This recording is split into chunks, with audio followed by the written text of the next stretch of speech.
நமது வாழ்வுக்கு தேவையான அம்சங்களை பெற்றுக்கொள்வதற்கான சந்தர்ப்பங்களையும் வாய்ப்புகளையும் அல்லாஹ் அவ்வப்போது நமது வாழ்வில் ஏற்படுத்தி கொண்டே இருக்கிறார். அல்லாஹ் வழங்கும் வாய்ப்புகளையும் சந்தர்ப்பங்களையும் நாம் முறையாக பயன்படுத்தி கொள்ள வேண்டும். அல்லாஹ் வழங்குகிற அந்த சந்தர்ப்பங்களை, வாய்ப்புகளை, அந்த கால நேரங்களை தகுந்த வேளையில் பயன்படுத்தி கொள்ளக்கூடியவர்கள்தான் புத்திசாலிகளாகவும் வெற்றி பெற்றவர்களாகவும் இந்த உலகத்தில் வலம் வருகின்றார்கள். இந்த உலக வாழ்க்கையில் உயர்ந்தவர்கள் எல்லாம், இந்த உலக வாழ்க்கையில் வெற்றியால் உயர்ந்து நிற்பவர்கள் எல்லாம் செய்த காரியம் என்னவென்றால், அல்லாஹ் வழங்கிய அந்த வாய்ப்பை பயன்படுத்தி கொண்டார்கள். அய்யூப் அலைஹிஸ்ஸலாத்து வஸ்ஸலாம் அவர்கள் குளித்துக் கொண்டிருக்கும் பொழுது அவர்களுடைய தலையில் தங்கத்தினால் ஆன வெட்டுக்கிளியை அல்லாஹ் கொட்டினானாம். தண்ணி அப்படியே விழுது, திடீர்னு மாதிரி தங்கமாக விழுது. அய்யூப் அலைஹிஸ்ஸலாம் என்ன செஞ்சாங்க, அதை விட்டுட்டு குளிக்கிறதை விட்டுட்டு தங்கத்தை பொறுக்க ஆரம்பிச்சிட்டாங்களாம். அப்ப அல்லாஹ் கேட்டான், அய்யூபை இப்படி பொறுக்கும் அளவுக்கு, விடும் பொருளை பொறுக்கிக் கொள்ளக்கூடிய அளவுக்கு உன்னை நான் என்ன கஷ்டத்திலா வைத்திருக்கிறேன், ஏழ்மையிலா உண்மை வைத்திருக்கிறேன் என்று சொல்லும் பொழுது அப்ப அய்யூப் அலைஹிஸ்ஸலாம் சொன்னாங்க, யா அல்லாஹ், உன்னுடைய அருள் ஏற்படுகிற இந்த சந்தர்ப்பத்தை நான் பயன்படுத்தணும். நான் ஒதுக்கி தள்ளினேன் அப்படின்னு சொன்னா இனிமேல் இது போன்ற சந்தர்ப்பத்தை எனக்கு ஏற்படுத்தி கொடுப்பாயா? இல்லை. அதனால உன் அருள் என்னை தேடி வரும் பொழுது அதற்கான பணியில் அதில் நான் என்னை ஈடுபடுத்திக் கொள்ள வேண்டும் என்று சொன்ன பொழுது அல்லாஹ் மௌனமாக இருந்தான். அப்படின்னு என்ன அர்த்தம்? அதான் சரி என்பது. இப்ப நல்லவர்களை இது போன்ற நம்முடைய வாழ்க்கையிலும் அனுதினமும் பல சந்தர்ப்பங்கள் வருகிறது. இந்த உலகத்தில் கிடைக்காதது எதுவுமே இல்லை, சொர்க்கத்தை தவிர. சொர்க்கத்தை தவிர இந்த உலகத்தில் கிடைக்காதது எதுவுமே இல்லை, அனைத்துமே இருக்கிறது. அல்லாஹ் அப்படித்தான் இந்த உலகத்தை படைத்து வைத்திருக்கிறான். இது இருக்கிறது, இது இல்லை, இது கிடைக்கும், இது கிடைக்காது. நம்முடைய முயற்சி வேண்டுமானால் குறைவாக இருக்குமே தவிர, நமக்கு பொதுவாக சோம்பல் என்பது எல்லா மனிதனுக்கும் இருக்கிறது. சில பேருக்கு கூடுதலா இருந்துச்சுன்னு சொன்னா அவனால ஒண்ணுமே செய்ய முடியாது. சில பேருக்கு கொஞ்சம் குறையா இருந்தா கொஞ்சம் வேலை செய்வாங்க. சில பேருக்கு சோம்பலே இல்லைன்னு சொன்னா ரொம்ப சுறுசுறுப்பா இருப்பான். கணியத்திற்குரிய சகோதர பெரியோர்களை நான் சொல்ல வருவது, அல்லாஹ் இந்த உலகத்தில் அனைத்துமே வைத்திருக்கிறான். அதை தேடி பிடித்து அனுபவிக்க வேண்டிய பொறுப்பு இந்த மனிதனை சார்ந்தது. அதற்கு தகுதியான அறிவையும் ஆற்றலையும் இந்த மனிதனுக்கு வழங்கி இருக்கிறான். இந்த மனிதன் சோம்பல் என்ற பெயரிலே, முடியாது என்ற பெயரிலே, இயலாது என்ற பெயரிலே ஃபெயில் ஆகிட்டே போறான். உலகத்துல முடியாதது எதுவுமே இல்லை, அனைத்துமே சாத்தியம். விமானத்தை கண்டுபிடித்து கொடுத்திருக்கிறாங்க. தினந்தோறும் அதில் பயணம் செய்யக்கூடியவர்கள் ஏராளம். அப்ப அந்த நேரத்தில் அந்த ரைட் சகோதரர்கள் 2 பேரும் இது ஒண்ணு சாத்தியப்படாது, இது எப்படி பறக்க வைக்கிறது அப்படி இப்படின்னு சொல்லி அந்த விஷயத்துல அதில் சற்று சோம்பலாக இருந்து இதுவெல்லாம் நம்மால் முடியாது என்று அவர்கள் பின்வாங்கி இருந்தால் அப்படி ஒரு அழகிய கண்டுபிடிப்பு இந்த துனியாவுக்கு கிடைக்காமல் போயிருக்குமே.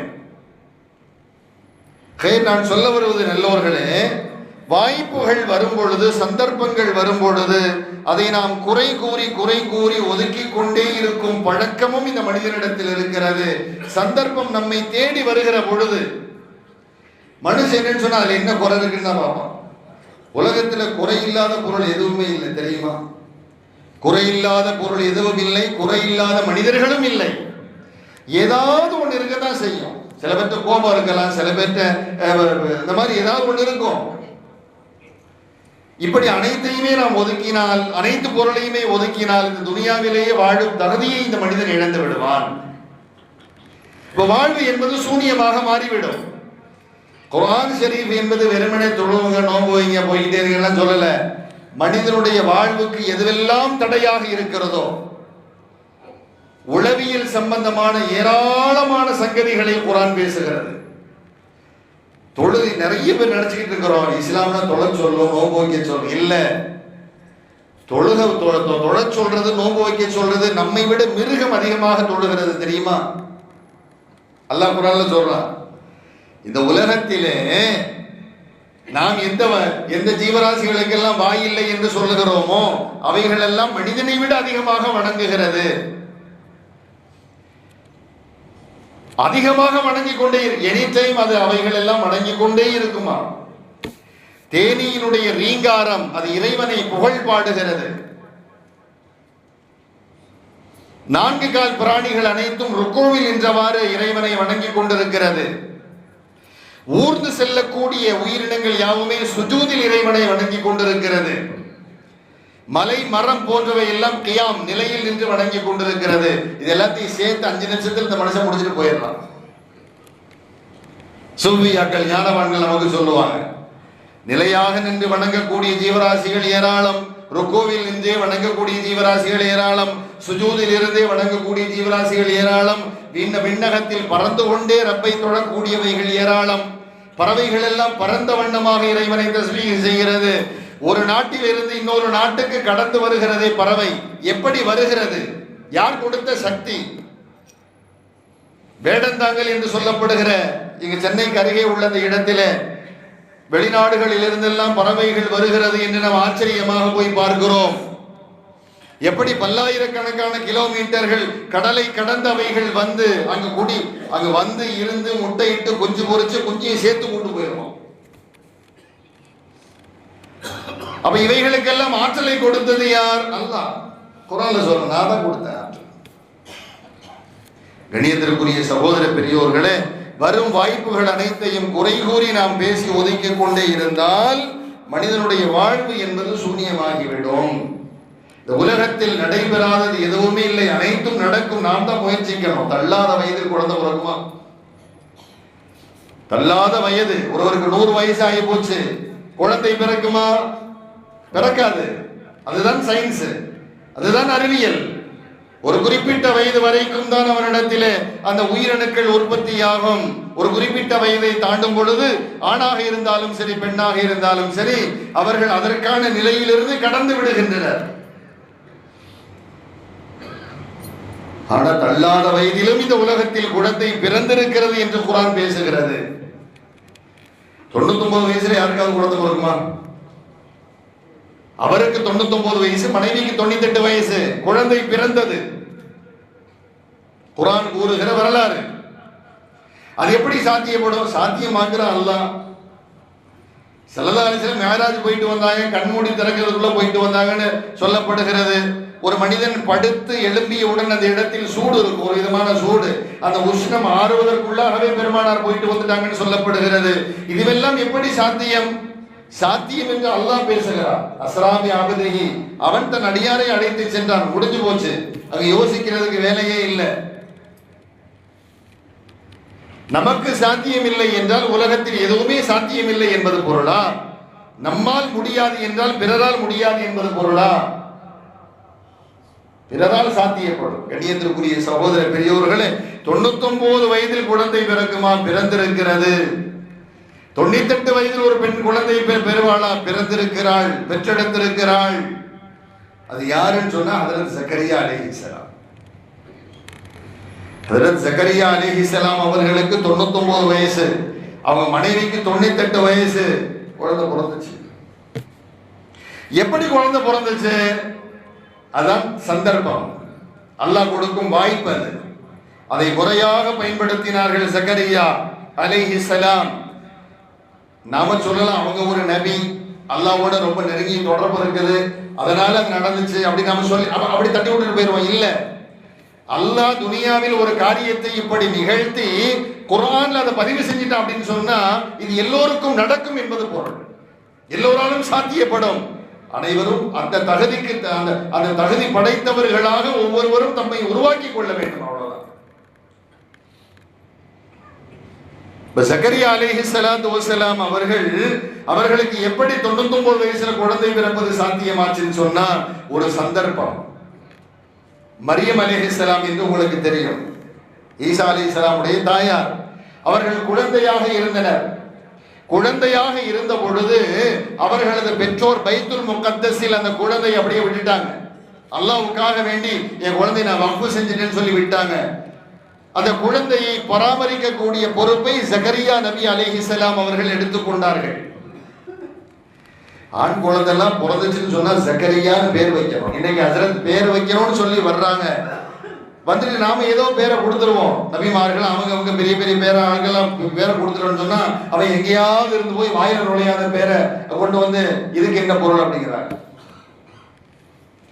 ஒரு வாரத்துக்கு முன்னால கூட நடந்த விஷயம் ஒண்ணு, சம்பந்தப்பட்டவர் கூட இருக்கலாம். அப்ப அந்த மாதிரி கண்ணியத்திற்குரிய சகோதர பெரியோர்களே, நாம வைக்கக்கூடிய பெயர் நல்லோர்களின் பெயராக இருந்தால் அந்த பரக்கத்து உண்டு. சஹாபாக்களின் பெயராக இருந்த ஆட்சேபனை இல்லை, இறைநேசர்களின் பெயராக இருந்த ஆட்சேபனை இல்லை. இது அல்லாம நான் நெட்டை திறந்தேன் அப்படின்னு சொன்னாலே, நெட்டை திறந்தால் நட்டு கலருது. அங்க எல்லாம் யூதனுடைய கண்ட்ரோல்ல இருக்குது. யூதர்களில் அரபிகளும் உண்டு, அரபி மொழியில் கைதேர்ந்தவர்களும் உண்டு. அவங்க ஏதாவது அப்படி ஜோடிச்சு கடிச்சு தவறான பொருளை உள்ள சுருட்டிக்கிட்டு என்ன செஞ்சிடறாங்க, அதை பரப்பி விட்டுறாங்க. நம்ம மக்கள் பார்க்குறாங்க, அதான் அவங்களுக்கு நாகரிகமா தெரியுது, வச்சுக்கிறாங்க. ஸ்டைலா இருக்குது, அழகா இருக்குது. ஜெட்டில் வர்ற மாதிரி கொடுங்க, ஜேல வர்ற ஜேன்னு வச்சா அதை வெற்றி ஆகிட்டே இருப்பானா. ஜே ஜே ஜேன்னு வரக்கூடிய அந்த அந்த ஜீம்ல பேர் வச்சா அந்த அவங்க யாரு, இந்த எண்கணித ஜோசியக்காரங்க சொல்றது அதெல்லாம். அதை நம்ம மக்கள் பார்த்துக்கிட்டு வந்துடலாம். பார்த்துட்டு வந்துட்டு ஜேல சொல்லுங்க, அதுல செட்டில சொல்லுங்க, அதுல அப்படி அதுல இப்படி, அது நம்மளை போட்டு உருட்டி குழப்புவாங்க. நம்ம அதெல்லாம் காதில் வாங்குறதே இல்லை. சாலிஹீன்களான நல்லவர்களின் பெயரை தேர்வு செஞ்சு கொடுக்கிறது, அல்லது அரபியை பார்த்து நேரடியாக பார்த்து நல்ல பொருள்படுகிற வார்த்தைகளாக தேர்வு செய்து கொடுப்பது, அவ்வளவுதான். கணியத்திற்குரிய சகோதர பெரியோர்களே, எப்படி அவர்களுக்கு பிறந்தது என்றால், மரியம் அலைஹிஸ்ஸலாத்து வஸ்ஸலாம் அவர்களை பராமரித்து வருகிறார்கள். யாரு? ஜக்கரியா நபி அலைஹிஸ்ஸலாம். குழந்தையா தான் இருக்காங்க, சின்ன பிள்ளை. அவர்களை ஒரு அறையில் வைத்திருந்தார்கள். அந்த குழந்தைக்கு ஒன்றும் தெரியாது. தேவையான உணவுகளை கொண்டு வந்து கொடுப்பார்கள். அவர்கள் சாப்பிட்டு அதே அறையில் வசித்து வந்தனர். ஒரு நாள் அந்த அறையை திறந்து பார்த்தால், எந்த அறையில் மரியம் அலைஹிஸ்ஸலாம் அவர்கள் இருக்கிறார்களோ அந்த அறையை திறந்து பார்த்தால், எல்லா கால சூழல்களிலும் கிடைக்கக்கூடிய கனி வர்க்கங்கள் அங்கு குவிந்து கிடக்கிறது. கோடை காலத்துல ஒரு கனி வரும், ஒரு பழம் வரும். அதே போல வெயில் காலத்துல, கோடை காலத்துல ஒரு பழம் வரும், குளிர்காலத்துல ஒரு பழம் வரும், வசந்த காலத்துல ஒரு பழ வகைகள் கிடைக்கும். இப்படியாக அந்தந்த காலம் வரும்பொழுதுதான் அந்தந்த கனிகளை நாம் பஜாரில் பார்க்க முடியும். பலாப்பழம் இப்ப கிடைக்குமா? கிடைக்காது. அப்படியே கிடைச்சாலும் அதுல ருசி இருக்காது. மாம்பழம் கிடைக்குமா? கிடைக்காது. அப்படியே நாம மரத்துல இருந்து பறிச்சு எதிலையாவது வச்சு படுக்க வச்சாலும் கூட அந்த டேஸ்ட் வராது. அதற்கென்று ஒரு காலம் கோடை காலம். பலாப்பழத்துக்கென்ற காலம் இந்த கோடை, அதுலதான் அது வருமே தவிர மற்றுமுள்ள காலங்களில் அது கிடைக்காது. ஆனா எல்லா காலங்களிலும் கிடைக்கக்கூடிய கனிவர்க்கங்கள் ஒன்றுமறியாத அந்த பிச்சிடத்தின் முன்னால் குவித்து வைக்கப்பட்டிருப்பதை ஜக்கரியா நபி அலைஹிஸ்ஸலாம் அவர்கள் பார்த்து ஆச்சரியப்பட்டு கேட்டாங்க. ஹுனாலிக யா மரியம், மரியமே, அன்னா லகி ஹாதா, இவைகள் எல்லாம் உனக்கு எங்கிருந்து கிடைத்தது? ஆச்சரியத்தோடு கேட்டாங்க. யா மரியமோ அன்னா லகி ஹாதா, மரியமே இவைகள் எல்லாம் உனக்கு எங்கிருந்து கிடைத்தது? எல்லா சூழ்நிலையிலும் கிடைக்கக்கூடிய கனிவர்க்கங்களாயிற்று, இது எப்படி கிடைச்சிச்சு? ஒரே வார்த்தை சொன்னாங்க, காலத்து ஹுவ மின் இன்தில்லாஹ் இன்னல்லாஹ யர்ஸுகு மன் யஷா பிகைரி ஹிசாப். இதுவெல்லாம் அல்லாஹ்வின் புறத்திலிருந்து எனக்கு கிடைத்தது. அல்லாஹ் யாரை நாடுகிறானோ அவர்களுக்கு கணக்கு வழக்கின்றி ரிஸ்க் வழங்குகிறான் என்று பதில் சொன்னார்கள் என்று அல்லாஹ் குர்ஆன்ல பேசுறான். இப்படி சொன்னாங்கன்னு சொல்றாங்க. கண்ணியத்திற்குரிய சகோதர பெரியோர்களே, இதை பார்த்து ஆச்சரியம் அடைந்தார்கள். யாரு? ஜக்கரியா நபி அலைஹிஸ்ஸலாம். ஆச்சரியம் அடைந்து அந்த சந்தர்ப்பத்தை அவங்க நழுவ விடல. ஆச்சரியம் அடைந்த அந்த துணியோடு, அந்த சிந்தனையோடு இன்னொன்றையும் யோசிக்கிறார்கள். நமக்கு குழந்தையே இல்லையே, இவ்வளவு காலமா குழந்தை இல்லையே, எனக்கு 99 வயசாச்சு, மனைவிக்கு 98 வயசாச்சு, குழந்தை பிறக்குமா? பிறக்கும்பா. எப்படி பிறக்கும்? இந்த எல்லா சூழ்நிலையிலும் கிடைக்கக்கூடிய கனிவர்க்கத்தை எல்லாம் கொடுத்திருக்கிறானே. கோடை காலத்தில் கிடைக்கிறது, குளிர்காலத்தில் கிடைக்கிறது, வசந்த காலத்தில் கிடைக்கிறது, எல்லா காலத்திலும் கிடைக்கக்கூடிய கனிவர்க்கங்களை ஒரே இடத்தில் ஒரு குழந்தையின் முன்னால் அல்லாஹ் கொடுத்து வைத்திருக்கிறானே. அப்ப ஒன்றுமே இல்லாத குழந்தை பெறுவதற்கு எந்த ஒரு தகுதியும் தரமும் இல்லாத எனக்கு ரப்பால் ஏன் குழந்தை கொடுக்க முடியாது? ஜக்கரியா அலைஹிஸ்ஸலாம் அவர்கள் மரியமினுடைய அந்த ஆச்சரியமான அந்த விஷயத்தை பார்த்து பேராச்சரியப்பட்டு இப்படி சிந்தித்து அதே இடத்தில் நின்று ஹுனாலிக தஆ ஜக்கரியா ரப்பா, ஜக்கரியா என்பவர் அதே இடத்தில் தன் ரப்பிடத்தில் துஆ செய்தார். அந்த சந்தர்ப்பத்தை மிஸ் பண்ணல. ஒரு சிந்தனை அல்லாஹ் கொடுத்துட்டானா இல்லையா? எல்லா சூழலிலும் கிடைக்கக்கூடிய கனிவர்க்கங்களை கொடுத்த ரப்பு குழந்தை பெறுவதற்கு தகுதியே இல்லாத எனக்கு குழந்தை கொடுக்கக்கூடிய தகுதி படைத்தவன் அல்லாஹ். அவன் தருவான். துவா செய்தார்கள். அற்புதமான துவா. யாருக்காவது குழந்தை இல்லைன்னு சொன்னா இந்த துவாவை செய்யுங்க, அல்லாஹ் குழந்தை தருவான். நியத்து வைப்போமா? கண்ணியத்திற்குரிய சகோதர பெரியோர்களே, ஹுனாலிக தஆ ஜக்கரியா ரப்பா, ஜக்கரியா என்பவர் அதே இடத்தில் நின்று துவா செய்தார். கால என்ன துவா செஞ்சாங்க? ரப்பி ஹபிலி மின் லதுன்க துர்ரியத்தன் தய்யிபா, யா அல்லாஹ் நல்ல சந்ததியை எனக்கு வழங்கு, நல்ல குழந்தையை நல்ல சந்ததியை எனக்கு நீ வழங்குவாயாக. இன்னக சமீஉத் துஆ, நிச்சயமாக நீ துஆக்களை செவிமடுப்பவன். இது சூரத்துல் ஆல இம்ரான்ல அல்லாஹ் பேசுறான். சூரத்துல் மரியம்ல ஜக்கரியா அலைஹிஸ்ஸலாம் செய்த துஆ விரிவாகவே வருகிறது. அல்லாஹ் அங்க சொல்லி தர்றான். இங்க அல்லாஹ் சுருக்கமா சொல்லி தர்றான் ஜக்கரியா இப்படி துஆ செஞ்சாங்கன்னு சொல்லி. ஆனா அதுல துஆ செஞ்சாங்க, இதுநாதா ரப்பஹு நிதான் ஹஃபியா, ஜக்கரியா என்னிடத்தில் எப்படி துஆ செய்தார் தெரியுமா? பணிவான குரலில் என்னிடத்தில் துஆ செய்தார். ரப்பி இன்னி வஹனல் அலஹு மின்னி வஷ்தஅல ரஅசு ஷைபா வலம் அகும் பிதுஆஇக ரப்பி ஷகியா, என் இறைவா என் இறைவா, என் நரம்புகள் எல்லாம் தளர்ந்து போய்விட்டன, என் எலும்புகள் எல்லாம் தோய்ந்து போய்விட்டன, என் முடியோ வெள்ளை வெளேரென்று வெளிரி கொண்டிருக்கிறது. தன்னுடைய வயோதிகத்தை ரப்பிடத்துல சொல்றாங்க. இருந்தாலும் வலம் அகும் பிதுஆஇக ரப்பி ஷகியா, உன்னிடத்தில் நான் துஆ செய்து ஃபெயிலானதே இல்லை. நான் என்னெல்லாம் துஆவின் மூலமாக கேட்டேனோ அதையெல்லாம் நீ கொடுத்திருக்கிறாய். வலம் அகும் பிதுஆஇக ரப்பி ஷகியா வ இன்னி கிஃப்துல் மவாலிய, எனக்கு பிறகு என் சந்ததியை நான் பயப்படுகிறேன். வ இன்னி கிஃப்துல் மவாலிய மின் வராஇ வ கானத் இம்ராஅதி ஆகிரா, என் மனைவி எப்படிப்பட்டவள் தெரியுமா? குழந்தை பெறுவதற்கு தகுதி படைத்தவள் அல்ல, குழந்தை பெற முடியாத மலடி. வ கானத் இம்ராஅதி ஆகிரா, இருந்தாலும் எனக்கு நீ குழந்தையை கொடு. நான் வயோதிகம் கிழவன் ஆகிட்டேன், முடியெல்லாம் வெள்ளை வெள்ளைன்னு ஆகி போச்சு, அந்த நரம்புகள் எல்லாம் தளர்ந்து போச்சு, யாருல என்னால எதுவும் சாத்தியம் இல்லை. இருந்தாலும் என்னுடைய மனைவியும் மலடியாக இருக்கிறாள், ரெண்டு பேரிடத்திலும் பலவீனம் இருக்கிறது, குழந்தையை கொடு.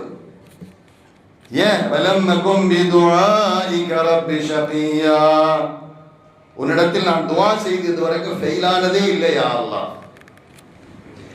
சரி, குழந்தையை கேட்டாங்க, அதோட விட்டுற வேண்டியதானே? அந்த குழந்தை எப்படி இருக்கணும்னு சொல்றாங்க பாருங்க. எரிதுனி எரிதுனி வயரிது மின் ஆலி யாக்கூப் வஜஅல்ஹு ரப்பி ரதியா, அந்த குழந்தை என் சந்ததியாக யாக்கூப் அலைஹிஸ்ஸலாமுடைய பரம்பரை சந்ததியாகவும் இருக்க வேண்டும் யா அல்லாஹ். இப்படியாக விரிவாக துஆ செய்தார்கள் என்று அல்லாஹ் சூரத்துல் மரியம்ல சொல்லி தர்றான். ஆக இப்படி துஆ செய்தார்கள். எதை அடிப்படையாக வைத்து? மரியம் அலைஹிஸ்ஸலாம் அவர்களிடத்தில் கண்ட அந்த காட்சி அடிப்படையாக வைத்து அந்த தருணத்தை பயன்படுத்தினார்கள். நான் தான் சொல்ல வரேன். அல்லாஹ் ஒரு யோசனை கொடுக்கிறான் பாத்தீங்களா, ஒரு நல்ல சிந்தனை. அதை உடனே பற்றி பிடித்துக் கொள்ள வேண்டும். அல்லாஹ்வினுடைய தருணமும் சந்தர்ப்பமும் யோசனை வடிவிலும் வரும், அறிவின் ரீதியாகவும் வரும், அல்லது நமக்கு முன்னால் நிகழவும் செய்யும், அல்லது பிறரின் மூலமாக கூட ஏற்படும். அதை நம்ம பற்றி பிடிச்சுக்கணும். அந்த நேரத்தில் உடனே அல்லாஹு தஆலா பதில் சொன்னா, யா ஜக்கரியா, ஓ ஜக்கரியாவே, இன்னா நுபஷ்ஷிருக பிகுலாமின் இஸ்முஹு யஹ்யா, உமக்கு யஹ்யா என்ற குழந்தை பிறக்கும் என்ற நற்செய்தி உண்டு. உமக்கு யஹ்யா என்ற குழந்தை பிறக்கும். அது எப்படிப்பட்ட குழந்தை தெரியுமா? லம் நஜஅல் லஹு மின் கப்லு சமியா, அது போன்ற பெயருடைய குழந்தை அதற்கு முன்னால் நான் கொடுத்ததே இல்லை. அப்படின்னா என்ன அர்த்தம்? அந்த அளவுக்கு சிறந்த குழந்தை என்பது பொருள்.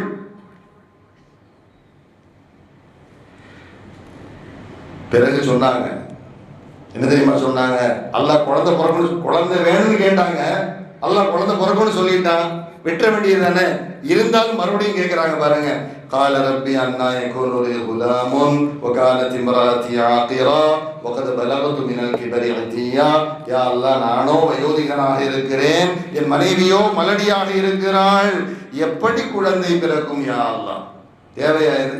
கேட்டாங்க, எப்படி குழந்தை பிறக்கும்? ஏன்னா அல்லாஹ்வினுடைய வல்லமையை கேட்டு தெரிவதிலே நபிமார்கள் அல்லாஹ்வோடு சம்பாஷணை செய்யக்கூடியவர்களாக இருந்தனர். ரப்பி அரினி அன்துரு இலைக்க, யா அல்லாஹ் உன்னை பார்க்கணும் மூசா அலைஹிஸ்ஸலாம் கேட்டாங்க. வைது கால இப்ராஹிம் ரப்பி அரினி கைஃப துஹ்யில் மௌதா, யா அல்லாஹ் இறந்தவர்களை எப்படி உயிர்ப்பிக்கிறாய் எனக்கு நீ காட்டு. அவலம் துமின், நீ நம்பவில்லையா? நான் நம்புகிறேன் யா அல்லாஹ், இருந்தாலும் என் முன்னால் செய்து காட்டுன்னு சொல்லி விரும்பினாங்க நபிமார்கள்.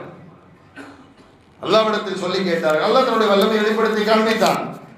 அப்ப எப்படி அல்லாஹ் குழந்தை பிறக்கும்? நான் வயோதிகன், அவளோ மலடி, எப்படி இந்த சூழ்நிலையில குழந்தை பிறக்கும்? அல்லாஹ் சொன்னா கால கதாலிக், அப்படித்தான் பிறக்கும், முடிஞ்சு போச்சு. கால கதாலிக் கால ரப்புக ஹுவ அலைய ஹய்யின், ரப்புக்கு இதுவெல்லாம் இலகுவானதுதான், இதுவெல்லாம் லேசானதுதான். வகத் ஹலகதுக மின் கப்லு வலம் தகு ஷைஆ, எந்த ஒரு பொருளும் இல்லாத நிலையில் இருந்த உன்னையே நான் படைக்கவில்லையா? நீ முன்பு எப்படி இருந்தாய் உனக்கே தெரியாது, எந்த ஒரு பொருளும் இல்லை, நீ எந்த ஒரு பொருளும் இல்லாதிருந்த நிலையில் உன்னை அல்லாஹ் படைக்கவில்லையா என்று அல்லாஹு தஆலா அங்கு அறிவுறுத்தினான் என்பதை பார்க்கிறோம். நான் சொல்ல வருவது நல்லோர்களே, ஜக்கரியா அலைஹிஸ்ஸலாத்து வஸ்ஸலாம் அவர்கள் அந்த நல்ல தருணத்தை, நல்ல சந்தர்ப்பத்தை பயன்படுத்தி கொண்டார்கள். அல்லாஹு தஆலா அவர்கள் வைத்த நம்பிக்கைக்கு பாத்திரமாக அற்புதமான யஹ்யா என்று சொல்லப்படுகிற அந்த குழந்தையை கொடுத்தான். எப்படி ஜக்கரியா அலைஹிஸ்ஸலாம் ஒரு நபியோ, அதே போல யஹ்யா அலைஹிஸ்ஸலாம் அவர்களும் ஒரு நபி. ஹஜ்ரத் அபூ ஹுரைரா ரலியல்லாஹு அன்ஹு அவர்களை பற்றி எல்லாம் நமக்கு நன்றாக தெரியும். சஹாபாக்களிலேயே கொஞ்சம் வித்தியாசமான சஹாபி, பெருமானாரோட இருப்பாங்க. 5374 ஹதீஸ்களை மரணம் செய்தார்கள். ஆனால் பெருமானார் ஸல்லல்லாஹு அலைஹி வஸல்லம் அவர்களோடு வாழ்ந்த பழகிய காலம் எவ்வளவு தெரியுமா? 3 வருஷம் தான். ஆனா எந்த ஹதீஸ் கிரந்தத்தை தொடர்ந்தாலும் சரி, எந்த கிதாப் சிஹா சித்தாவாக இருந்தாலும் சரி, எந்த கிரந்தமாக இருந்தாலும் சரி, அபூ ஹுரைரா ரலியல்லாஹு அன்ஹு அவர்கள் இல்லாமல் நாம் ஹதீஸை வாசிக்கவே முடியாது. இங்க ஃபஜ்ருக்கு வர்றவங்களுக்கு தெரியும், நம்ம ஹதீஸ் அரபியில வாசிச்சு தமிழ்ல வாசிப்போம். அபூ ஹுரைரா ரலியல்லாஹு அன்ஹு, அபூ ஹுரைரா ரலியல்லாஹு அவர்களை தொட்டு ரிவாயத்து செய்யப்படுகிறது என்றுதான் அதை துவங்கும். அபூ ஹுரைரா அறிவிக்கிறாங்க, அபூ ஹுரைரா அறிவிக்கிறாங்க, அபூ ஹுரைரா அறிவிக்கிறாங்க. சரி, எவ்வளவு காலம் பழகினாங்க அபூ ஹுரைரா ரலியல்லாஹு அன்ஹு அவர்கள் பெருமானாரோடு என்றால் 3 வருஷம் தான். ஹிஜ்ரி 7ல ஈமான் கொண்டாங்க. 3 வருஷம் தான் பெருமானாரோடு இருந்தார்கள். பெருமானார் மறைந்தனர். கண்ணியத்திற்குரிய சகோதர பெரியோர்களே, அந்த அளவுக்கு ஹஜ்ரத் அபூ ஹுரைரா ரலியல்லாஹு அன்ஹு அவர்கள் 5000க்கும் மேற்பட்ட ஹதீஸ்களை எப்படி அறிவித்தனர்? எப்படி அவர்களுக்கு அந்த மனன சக்தி இருந்தது என்று சொன்னால், பெருமானார் ஸல்லல்லாஹு அலைஹி வஸல்லம் அவர்கள் செய்த அற்புதமான தருணத்தில் செய்த ஒரு துஆ. அது பெருமானார் வாய் திறந்து துஆ செய்யல. அபூ ஹுரைரா ரலியல்லாஹு அன்ஹு அவர்கள் செய்த துஆவுக்கு ஆமீன் சொன்னாங்க, அவ்வளவு. இன்றைக்கு துஆவுக்கு ஆமீன் சொல்லணுமா வேண்டாமான்னு சொல்லியே நம்ம கபருக்கு போயிட்டு இருக்கிறோம். காலத்தை நேரத்தை வீணாக்கிறோம். அஜர்த்து என்ன துஆ அவருக்கு கேட்கிறாரு, இல்ல எல்லாருக்கும் சேர்த்து கேட்குது. ரப்பனா, எங்கள் இறைவா. ரப்பின்னு நான் கேட்கலையே, இமாம் அப்படியே கேட்கிறாங்க. ரப்பனா, எங்கள் இறைவா. எங்கள் இறைவான என்ன அர்த்தம்? எனக்கு மட்டும் ரப்ப இல்லை, எனக்கு பின்னாடி நின்று யாரெல்லாம் தொழுகிறாங்களோ அவர்கள் யாவருக்கும் இறைவனை. ஆத்தினா, எங்களுக்கு வழங்குவாயாக. புளூரல், எங்களுக்கு நீ வழங்குவாயாக. ஃபித்துன்யா, இந்த உலகத்தில் ஹஸனத்தன், நல்லதை. அப்ப எல்லாருக்கும் சேர்த்துதான் கேட்கப்படுகிறது. ஆமீன் சொல்லக்கூடியவர்கள் பாக்கியசாலிகள் என்றுதான் சொல்ல வேண்டும். இந்த ஹதீஸ் அதை தான் சொல்லுது. அபூ ஹுரைரா ரலியல்லாஹு அன்ஹு அவர்கள் உட்பட உள்ள 2 சஹாபாக்கள் என்ன செஞ்சாங்கன்னா, ஒரு சந்தர்ப்பத்தில் மஸ்ஜித் நபவியில உட்கார்ந்து இதுக்கு துஆ செய்து கொண்டிருந்தார்கள். பெருமானார் அங்க வந்துட்டாங்க. வந்த உடனே துவா செய்யறது நிறுத்திட்டாங்க அந்த 3 சஹாபாக்களும். ஸல்லல்லாஹு அலைஹி வஸல்லம் சொன்னாங்க, ஒரு அமலில் ஈடுபட்டு இருந்தீர்கள், ஒரு துவா செய்து கொண்டிருந்தீர்கள், துவா செய்யுங்க, அந்த அமலை கண்டினியூ பண்ணுங்கட்டாங்க. உடனே மற்றுமுள்ள அந்த 2 சஹாபாக்களும் துவா செய்ய ஆரம்பிச்சாங்க. அவங்க செய்யக்கூடிய துவாவுக்கெல்லாம் ஸல்லல்லாஹு அலைஹி வஸல்லம் ஆமீன் ஆமீன் ஆமீன் சொல்லிட்டே இருந்தாங்க. இன்னைக்கு ஆமீன் என்பது வாய் திறந்து வரமாட்டேங்குது, என்னன்னு தெரியல. ஸல்லல்லாஹு அலைஹி வஸல்லம் ஆமீன் சொல்லிட்டே இருந்தாங்க. இந்த ஒரு ஹதீஸ் இல்ல, நிறைய ஹதீஸ் இருக்குது. ஆமீன் சொல்லிட்டே இருக்கிறாங்க அவங்க செய்யக்கூடிய துவாவுக்கெல்லாம். அப்ப அபூ ஹுரைரா ரலியல்லாஹு அன்ஹு அவர்களுக்கு ஒரு சிந்தனை வருது, ஆஹா அற்புதமான தருணம், அவங்க செய்யற துவாவுக்கு ஸல்லல்லாஹு அலைஹி வஸல்லம் ஆமீன் சொல்லிட்டாங்கன்னா முடிஞ்சு போச்சு, துவா அங்கீகரிக்கப்பட்டுச்சுன்னு அர்த்தம். 2 பேரும் நிறுத்துங்கப்பா, நான் துவா செய்யறேன்டாங்க. அபூ ஹுரைரா துவா செய்தார்கள். என்ன தெரியுமா துவா செஞ்சாங்க? அல்லாஹும்ம இன்னி அஸ்அலுக மித்லல்லதி ஸஅலக ஸாஹிபாய ஹாதான், என்னுடைய இந்த 2 சகோதரர்களும் யா அல்லாஹ் என்னெல்லாம் துவா செஞ்சாங்களோ அதையும் நானும் கேட்கிறேன் அப்படின்னு சொல்லிட்டு வஸ்அலுக இல்மல் லா யன்சா, யா அல்லாஹ் மறக்க முடியாத கல்வி ஞானத்தை எனக்கு வழங்கிடு என்றார்கள். ஸல்லல்லாஹு அலைஹி வஸல்லம் ஆமீன் சொல்லிட்டாங்க. நான் சொல்றது புரியுதா உங்களுக்கு? மறக்க முடியாத கல்வி ஞானத்தை எனக்கு யா அல்லாஹ் வழங்கு, ஆமீன் அப்படின்னாங்க பெருமானார். முடிஞ்சு. 5000 சொச்சங்கிறதெல்லாம் ரிவாயத்து, வெளிப்படையாக வருகிற வரலாறு. அவர்களுக்கு லட்சக்கணக்கான ஹதீசுகள் உண்டு. அபூ ஹுரைரா ரலியல்லாஹு அன்ஹு அவர்களுக்கு. கண்ணியத்திற்குரிய நல்லோர்களே, இப்படி நல்ல தருணங்களை நல்ல சந்தர்ப்பங்களை பயன்படுத்தியவர்கள் இந்த உலக வாழ்க்கையில் வெற்றியோடு திகழ்கிறார்கள் என்பது மட்டுமல்ல, கபரு வாழ்க்கையும் வெற்றியாக மாறிவிடும், நாளை மறுமை வாழ்வையும் வெற்றியாக ஆகிவிடும். அப்படிப்பட்ட நல்ல சந்தர்ப்பங்களை பயன்படுத்துபவர்களாக அல்லாஹ் என்னையும் உங்களையும் ஆக்கியருள் புரிவானாக. வாஹிரு தஅவானா அல்ஹம்துலில்லாஹி ரப்பில் ஆலமீன்.